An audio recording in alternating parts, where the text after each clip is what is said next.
Alcoholism and binge drinking are global problems which affect many Arctic peoples.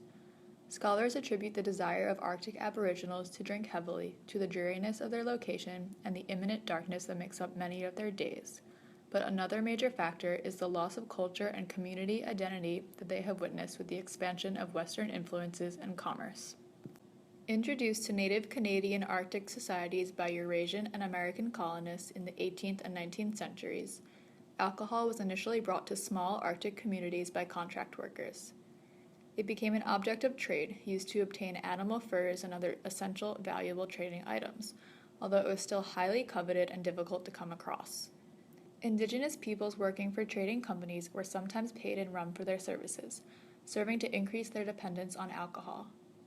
They only consumed alcohol when at the trading posts, as it was too dangerous to risk drinking while living on trap lines, as the survival of their families depended on the sustenance gained from these vital activities.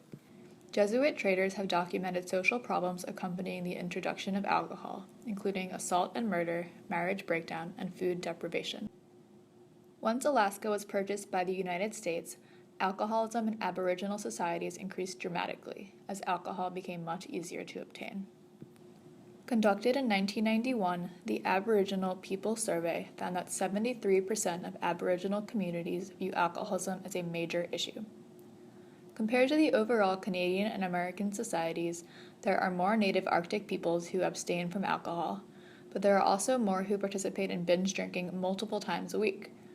37.7% of Aboriginals confess to participating in this activity.